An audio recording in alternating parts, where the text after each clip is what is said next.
A gente já está aqui com o Flávio Ferreira, que é jornalista da Folha de São Paulo. Bem-vindo ao almoço do My News, Flávio. Olá, Miriam, bom dia, muito obrigado. Ô Flávio, então tem uma auditoria do TCU, que é o Tribunal de Contas da União, mostrando que tem indícios de um cartel de empresas que fazem asfalto, fazem a pavimentação na Codevasf. Explica essa história pra gente, como é que esse novelo vocês foram puxando até chegar nessa reportagem da Folha de São Paulo? Então, Miriam, nós começamos ainda no finalzinho de 2021 a trabalhar uma questão que era a de como que estava o mercado das empresas de construção civil, de pavimentação, num cenário após a Lava Jato, né? A gente tinha aquelas grandes empreiteiras que dominavam o mercado, essas empreiteiras foram muito afetadas pela Lava Jato, então a gente resolveu investigar qual é o cenário atual, né, da construção civil, das grandes obras, principalmente no governo federal. E aí, então, a gente uniu um trabalho de jornalismo de dados com um trabalho de campo, apuração em Brasília, pelo colega Matheus Vargas, e, num primeiro momento, o nosso setor de jornalismo de dados, o Delta Folha, fez um levantamento daquelas empresas que mais recebiam do governo. E no rol dessas empresas surgiu então uma empreiteira maranhense chamada Engefort, e que nos chamou a atenção porque era uma empresa que não era muito conhecida, né? Estava situada na cidade de Imperatriz, no interior, não, ali quase na divisa com Tocantins, numa região que não é tradicionalmente muito forte nesse setor de construção. E então, a partir desse levantamento, então nós resolvemos entender um pouco mais como que essa empresa havia se tornado aí uma das principais recebedoras do governo federal. A partir daí, nós identificamos que o maior pagador dessa empresa, a maior pagadora era a Codevasf, a Companhia de Desenvolvimento dos Vales do São Francisco do Parnaíba, que tradicionalmente era uma empresa pública que se dedicava a projetos de irrigação e que aí também, para nossa surpresa, passou a se dedicar mais a obras de pavimentação do que obras de irrigação. Então, aí eu comecei então a olhar todas as licitações da Codevasf que haviam sido vencidas pela Engefort, aí nós ampliamos para todas as licitações do ano de 2021 e, para nossa surpresa, de 99 licitações, a Engefort havia vencido 53. E então, a partir desse trabalho, né, aí comecei a trabalhar também com o colega Matheus Vargas, olhando como que esse processo de licitações estava ocorrendo, né, nessa mudança da vocação da Codevasf para uma empresa de projetos de irrigação, para uma empresa de pavimentação, e em seguida então veio um trabalho de campo, que foi ir até Imperatriz, no Maranhão, para ver as obras que a Engefort já havia realizado e também verificar uma empresa que havia participado de licitações junto com a Engefort, mas que, no nosso levantamento, ela era uma empresa que pertencia ao irmão dos sócios da Engefort.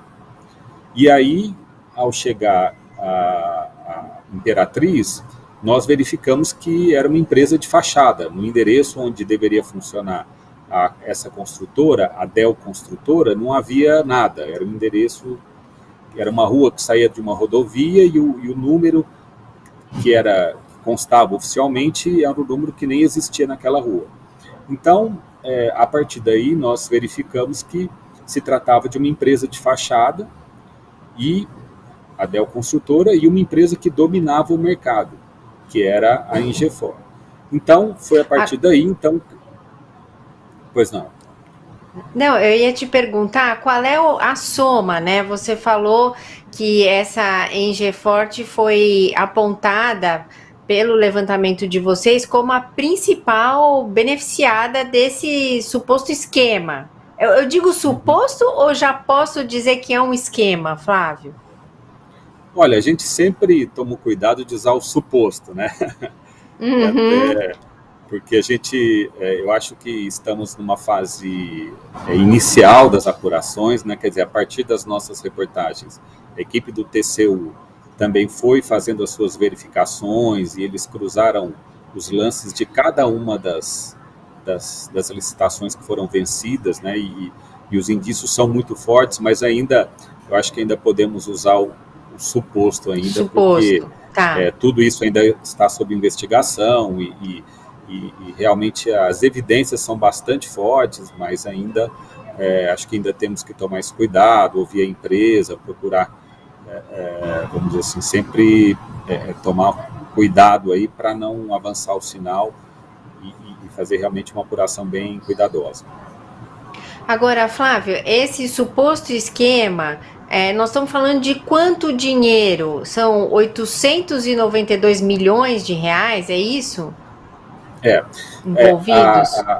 a auditoria do TCU, ela encontrou um universo de 63 licitações nas quais ela considera que há indícios fortes da atuação do cartel.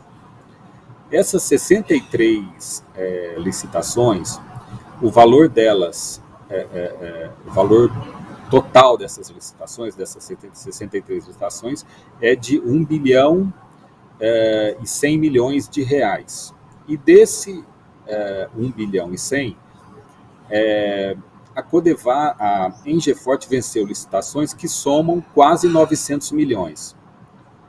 Então, esse é o universo que a gente está falando, cerca de 900 milhões em licitações que a Engeforte venceu, de um universo de 1 bilhão e 100, que seria o total dessas licitações, nas quais há fortes indícios de atuação do cartel, de conluio, combinação de resultados e uma ação orquestrada aí das empresas para fraudar essas licitações. Um dado que é muito interessante é que os auditores do TCU fizeram uma verificação de qual era o valor médio dos descontos nas licitações no último ano do governo Temer e depois no primeiro ano do governo Bolsonaro. Então você tinha aí um desconto que era de, em média, 30%, depois no primeiro ano do governo Bolsonaro passou a ser 24%, e já em 21 esse desconto passou a ser de apenas 5%, em média. Sendo que nas licitações vencidas pela Engefor, o desconto dado por ela para vencer essas licitações, em média, foi de apenas 1%, o que nós sabemos que é um desconto ínfimo num ambiente em que há uma concorrência perfeita. Então, são números que chamam muito a atenção e indicam que não há uma competitividade, não há um mercado saudável no tocante aí a essas licitações de pavimentação. Agora, Flávio, quando a gente está falando, né, de uma licitação pública e de cartel, queria que você ajudasse a explicar esses conceitos para a nossa audiência. Quer dizer, o governo tem que fazer uma obra, ou uma empresa que é do governo tem que fazer uma obra, ela lança ali um edital e várias empresas se candidatam. Cada um manda a sua proposta no envelopinho fechado, aí eles abrem lá, quem tiver a melhor proposta vence. Quando tem um cartel, é porque essas empresas que enviaram propostas, elas combinaram um preço, então já está tudo certo. Vamos supor, o Zezinho, o Luizinho, o Guinho, cada um manda um envelope, já com o valor combinado, e todo mundo sabe que o Zezinho é o que vai ganhar. É isso que é o cartel? Assim, tem uma circunstância interessante nessas licitações da Codevasf, que é o fato delas usarem uma forma simplificada, chamada pregão eletrônico.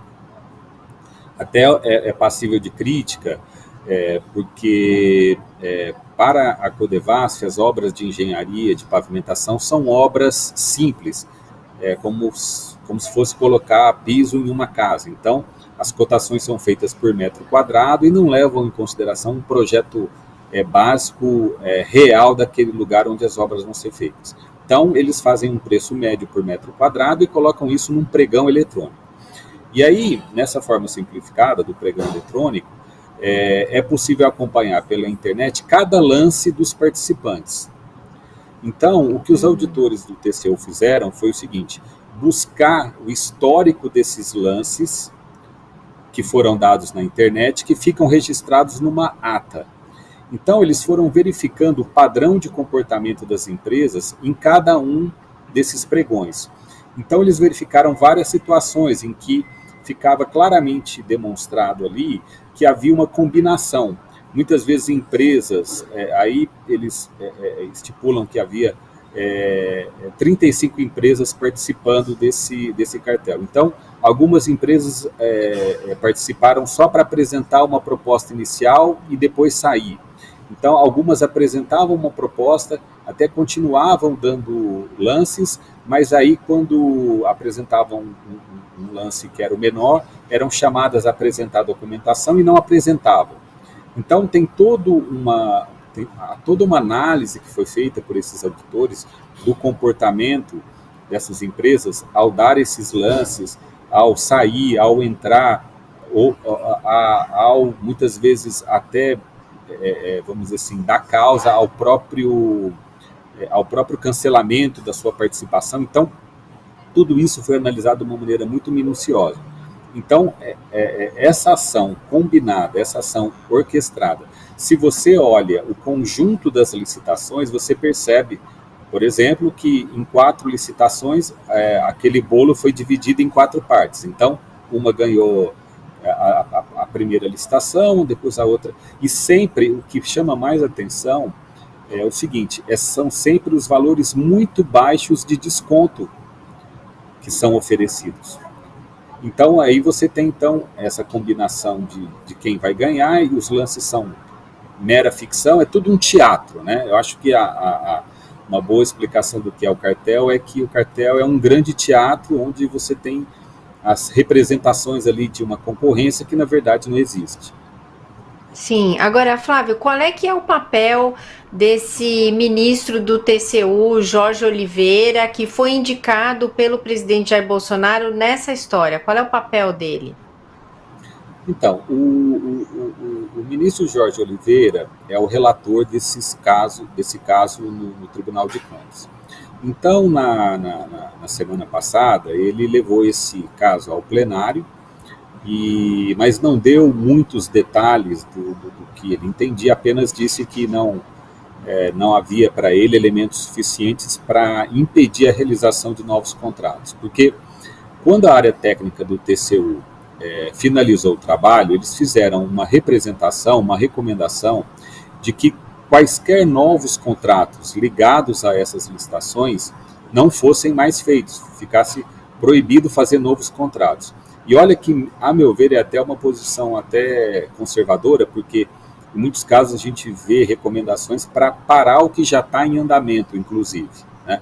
E a recomendação desses auditores foi o seguinte: olha, não faça novos contratos, não inicie novas ordens de serviço, novas obras ligadas a esses contratos.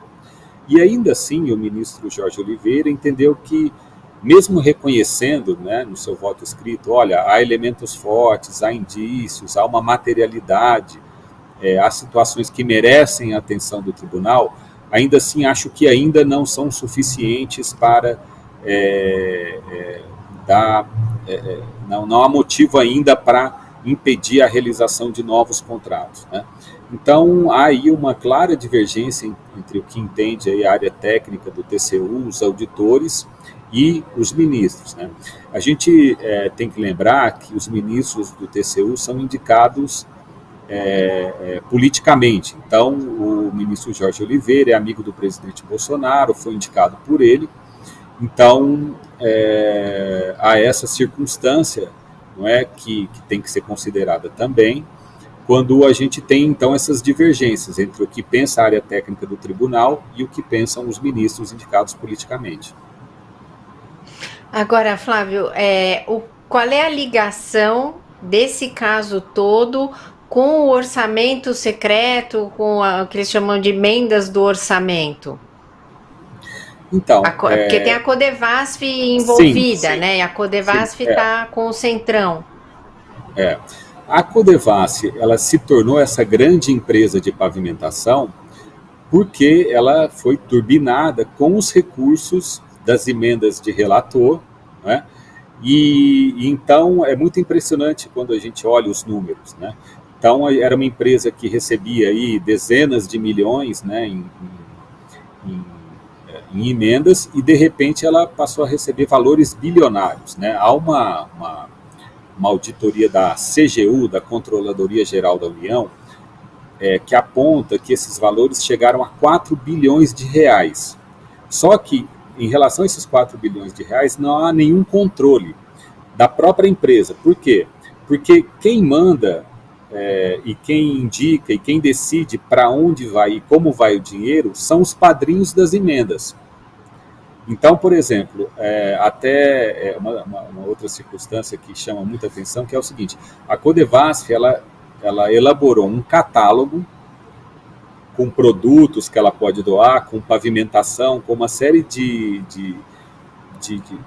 equipamentos, máquinas, que ela pode doar se receber as emendas. Então, o congressista, ele olha esse catálogo e decide: olha, eu vou, para esse meu reduto eleitoral, eu vou escolher um trator, ou se não, eu vou escolher 2 quilômetros de pavimentação, ou se não, eu vou escolher um caminhão. E aí, então, ele decide. E a Codevasf não tem nenhuma ingerência, então, em como esse dinheiro é alocado. Então, o congressista manda um ofício para a Codevasf, simplesmente dizendo: olha, eu estou aí destinando uma emenda de 10 milhões de reais, eu quero que 2 milhões vá para a cidade tal, 2 milhões para outra, e aí escolhendo o que vai ser colocado em cada cidade, né? Então, essa mudança da vocação da Codevasf, de uma empresa de irrigação para uma empresa de pavimentação e doadora, distribuidora de equipamentos, máquinas, implementos agrícolas, ela ocorreu com uma injeção de valores bilionários de emendas parlamentares. É uma vergonha isso, né? A gente viu aquele levantamento do Estadão sobre o orçamento secreto, bancando o trator superfaturado em troca de apoio no Congresso, né? E agora Sim. A CNN Brasil também mostrou umas planilhas, porque ninguém sabe, né, quem ficou com o dinheiro, para onde foi, por isso que se chama orçamento secreto, mas a CNN tinha umas planilhas apontando que o senador Davi Alcolumbre indicou uma quantia fabulosa, assim, 1 bilhão e 100 milhões das emendas do relator. Ele teria ficado com 20% desse total que foi destinado para os senadores. O nome dele aparece em algum lugar aí nas investigações de vocês? Olha, o nome do senador apareceu numa reportagem que nós fizemos, de uma própria investigação também do TCU, que aponta o direcionamento dele em obras de pavimentação no Amapá. E ele também, vendo a agenda oficial dos dirigentes da Codevasf, ele é uma figura presente. Então, ele é um personagem chave aí para entender todo, vamos dizer assim, todo esse funcionamento, né, da Codevasf. Inclusive, ele é o padrinho da criação de uma superintendência da Codevasf no Amapá. Porque se a gente pensar que a Codevasf foi criada para bacias hidrográficas do Rio São Francisco e do Rio Parnaíba, e fazer projetos no semiárido, chama muita atenção o fato de uma empresa dessa ser levada para o Amapá, onde o que menos falta é água. Estamos no estado onde há mais chuva. Mas o Davi Alcolumbre conseguiu esse feito. Então, ele tem uma participação muito direta nesse novo perfil dessa empresa pública. Ele levou a Codevasf para o Amapá. Há uma investigação do TCU a respeito de direcionamento de verbas para esse estado e obras de pavimentação, e inclusive, uma das situações impressionantes que a gente achou de escolha, né? Assim, a Codevasf não esconde o fato de que são os parlamentares que decidem para onde vai e como vai o dinheiro.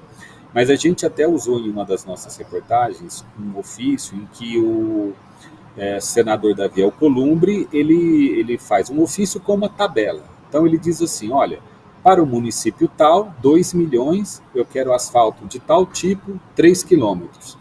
Aí depois na linha de baixo da tabela, para esse município, asfalto tal, 5 quilômetros. Né?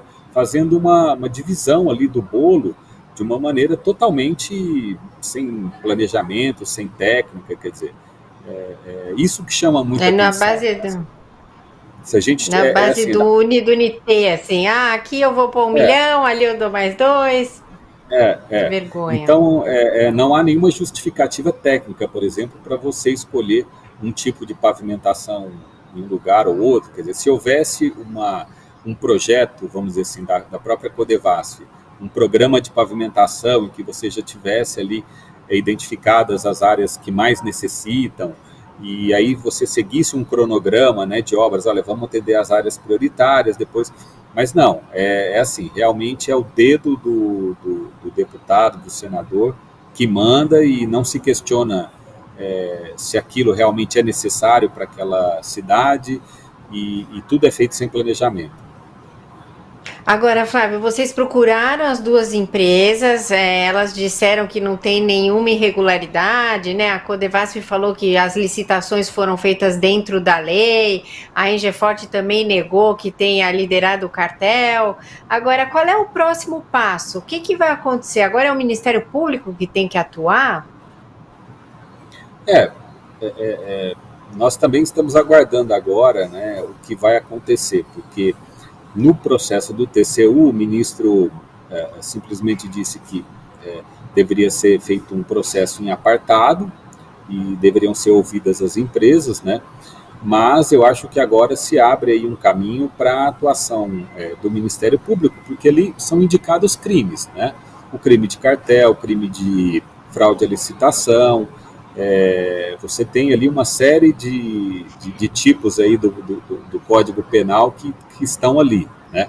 Improbidade administrativa, na área civil, isso daí está tudo muito claro. Então, você tem aí uma possibilidade do Ministério Público agir, da própria Polícia Federal, como há recursos federais envolvidos, inclusive é indicado que os crimes podem estar ocorrendo, inclusive na sede da Codevasf em Brasília. Você poderia também ter uma atuação da Polícia Federal, e muitas vezes esses recursos são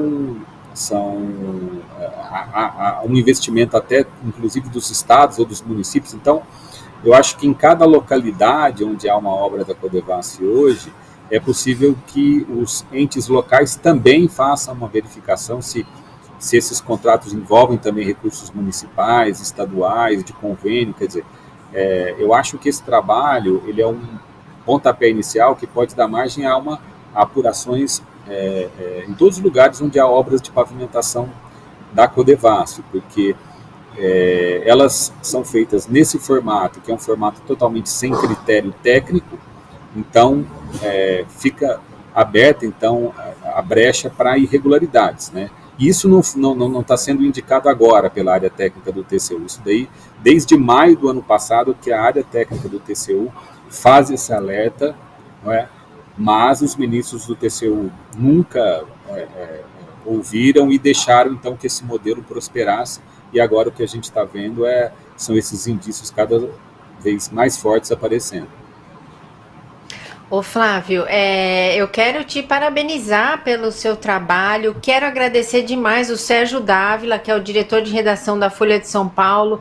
É importante a gente ouvir você contando do seu trabalho também, porque a gente percebe que uma investigação não primeiro é um jornalismo sério, né? Vocês fazem cruzamento, têm dados, vocês foram até o local para investigar, né? Você chegou lá no desvio da estrada lá e não tem número. Quer dizer, vocês têm um trabalho que é de meses, quer dizer, um investimento do jornalismo. Parabéns para a Folha de São Paulo. E eu fico imaginando no cuidado que vocês têm que ter com todas essas informações, porque faltando 20 dias para as eleições, vocês vão ser acusados, né, nos grupos bolsonaristas. Eu estou dentro de um grupo bolsonarista que qualquer tipo de denúncia que resvale perto do governo é colocado como, isso aí é intriga da oposição, estão querendo dizer que o governo é corrupto porque o Lula e tal, e já põe para outro lado. Isso aí não tem nada a ver com a campanha do Lula, nem com nada a ver das eleições. Vocês estão fazendo uma apuração que já vem de muitos meses, né, Flávio? Sim, a gente está seguindo, vamos dizer assim, o maior rigor jornalístico possível, né? E aí a gente tem um trabalho conjunto aqui, o meu colega Matheus Vargas, a gente teve no início dos trabalhos aqui o colega Guilherme Garcia do Delta Folha. O Delta Folha continua nos ajudando. Tem também outros colegas que acabam entrando também nessas apurações. A gente tem aqui na redação de São Paulo o Arthur Rodrigues, o Fábio Serapião também nos ajuda lá na redação de Brasília, e vários outros colegas que, infelizmente, eu não vou poder citar todos, mas a gente faz um trabalho muito rigoroso, um trabalho em conjunto para cruzar informações, para procurar diferentes experiências, inclusive, né, aqui a redação de São Paulo, a redação de Brasília, os correspondentes da Folha nos estados, né, para que a gente, e também fazendo um cruzamento bastante meticuloso dos dados e também indo a campo. A gente foi para Imperatriz, a gente já viajou para Petrolina, a gente passou por cidades do Tocantins para verificar as condições dessas obras de pavimentação. Então, a gente faz esse trabalho com o maior rigor possível, né, para que a gente possa levar uma informação de qualidade, né, para o nosso público.